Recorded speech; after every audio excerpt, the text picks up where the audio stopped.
Sindh university Jamshoro जी hospital में मुबैना corruption सहूलतन की खोट खिलाफ तंजीम सेवा के मुलाजमन पारा गुलाम नबी भलाई गुलाम मुस्तफा चांडे इसाक गन जानू नाहणी बन जी अगवानी में हैदर जतोई पवेलियन का मिनी हॉस्पिटल ताई रैली कढी हुई। इन मौके ते अगवानी जो चवण हो त प्लांटेशन वाले डी ते सड़ी जख्मी थियण वारन के सेहत की का भी सहूलत न ॾिनी वे वेतर उन सां बदअखलाकी ऐं बदकलामी कई वई आहे। हुन जो चवण हो त मिनी अस्पताल में आयल मरीजन के एम्बुलेंस की सहूलत ॾियण बदिरां इंचार्ज अकील महर पंहिंजे घर जी ज़ाती कम लाइ इस्तेमाल करे रहियो आहे। हुन मुतालबो कयो त मिनी अस्पताल जे करप्ट इंतजामिया खे हटा वञे, यूनिवर्सिटी जे मुलाज़िमनि खे सहूलतूं ॾिनियूं वञे, ॿी सूरत में एहतजाजी तहरीक हलाई वेंदी। फाकी तौर बाहि लॻी हुई फूकणनि मां जंहिंमें गैस भरियो हुन मुलाज़िम खे ख़बर कोन हुई ऐं उन्हनि खे फिलफोर असांजा मुलाज़िम साथी उतारा खणी जॾहिं हॉस्पिटल हिते पहुता त हिन हॉस्पिटल में का बि दवा कोन हुई ऐं हिते डॉक्टरियाणी मौजूदु कोन हुई।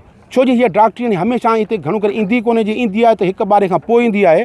त उन वक़्तु जेको हिते जेको कमीशन खोर अकील मार वेठो उन्हनि ज़ख़्मी मुलाज़िमनि खां पैसा ख़र्च कराए पाण मलम पटियूं मुलाज़िमनि घुरायूं जेके बरनाल थींदो आहे। Sindh United Party town committee Jamshoro पारां टाउन सदर मरहूम वज़ीर अली तेवण जी चालीहे जो प्रोग्राम SUP जे मरकज़ी जनरल सेक्रेटरी रोशन बोड़ो जी सदारत में थी गुज़रियो। चालीहे जे प्रोग्राम में डिविजनल सदर खुदाबख्श थेबो, उमर अबड़ो, काज़ी कारी वज़ीर मुजाहिदी सागर बुर्दीअ में ख़िताब कयो। इन मौके ते मुक़ररनि ख़िताब कंदे चयो त मरहूम वज़ीर तेवण जी सिंध ऐं पार्टी लाइ कयल जदोजहद नथी विसारे सघिजे। हू जेतिरो बि वक़्तु क़ौम परस्त सियासत में रहियो हमेशह जदोजहद में रहियो। मजमूई तौर ते सिंधी क़ौम लाइ जदोजहद करणी पवंदी। मरहूम वज़ीर तेवणो पिणु ज़ाती इत्तेहादनि जो मुख़ालिफ़ हुयो। कश्मीर थाणे जे SHO ज़ियाद अली नूनारी पारां कश्मीर जे मुख़्तलिफ़ हंधनि ते कोरोना वायरस खां बचाव ऐं आगामी मुहिम जे सिलसिले में मुंहं ते पाइण लाइ मास्क विराया विया। मुराद वाह शाही बाज़ार BS फीडर ते SHO कश्मीर पुलिस एहलकारनि सां गॾिजी शहरनि में मुफ़्त मास्क विराया। इन मौके ते मीडिया सां ॻाल्हाईंदे SHO कश्मीर ज़ियाद अली नूनारी चयो त कोरोना वायरस खां बचाव लाइ शहर तोड़ी बहिराड़ी जे रवासियुनि खे घुरिजे त मूज़ी मर्ज़ खां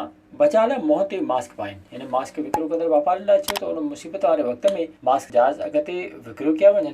मास्क जा वधीक अघु वठंदड़ मुनाफ़िक़ोरनि ख़िलाफ़ सख़्त कार्रवाई कई वेंदी। उमरकोट जे सूबाई तक PS 52 ते नामज़द GDA उम्मीदवार डॉक्टर अरबाब ग़ुलाम रहीम सवें गाॾियुनि जे काफ़िले में नामज़दगी फार्म जमा कराइण लाइ उमरकोट पहुची वियो। मुख़्तलिफ़ हंधनि ते आजाणनि मेड़ाकनि खे ख़िताब कंदे मीडिया सां ॻाल्हाईंदे अरबाब ग़ुलाम रहीम चयो त PP वारनि जो कम ई सियासी इंतकाम वठणु आहे। उन्हनि अॻे धांधलियूं करे खटियो पर हिन भेरे खेनि अवाम रद्द करे चुको आहे ऐं अॻुवाट इल्ज़ाम बाज़ियुनि ते लही आया आहिनि। हुन चयो त उमरकोट में रोड रस्तनि इस्पतालुनि ऐं स्कूलनि जूं स्कीमूं संदसि दौर जूं ॾिनल आहिनि। PP वारनि सिंध खे गंद किचिरे जो ढेर बणाए रुॻो करप्शन करण ते ज़ोर रखियो आहे। बोज़ारवड़ा में आल पाकिस्तान पहाड़ इताद जो कन्वेंशन अहमदपुर लॻे ॻोठ वॾा पहाड़ में माशूक अली पहाड़ जी राजगाह ते थी गुज़रियो। कन्वेंशन जे मौके ते आल पाकिस्तान पहाड़ इताद जोड़ियो वियो, जंहिंमें चइनि सूबनि सां तालुक़ रखंदड़ पहाड़ बिरादरी जे माण्हुनि वॾे अंग में शिरकत कई, जंहिंमें आल पाकिस्तान पहाड़ इताद जो सदर हाजी नूर मोहम्मद पहाड़, सिंध सूबे लाइ सदर वाहिद ॾिनो पहाड़ ऐं जनरल सेक्रेटरी नेक मोहम्मद पहाड़ खे चूंडियो वियो। इन मौके ते पहाड़ बिरादरी जे माण्हुनि वॾे अंग में शिरकत कई। विज़िट कयो अवामी आवाज़ मीडिया ग्रुप जी वेबसाइट awamiawaz.pk।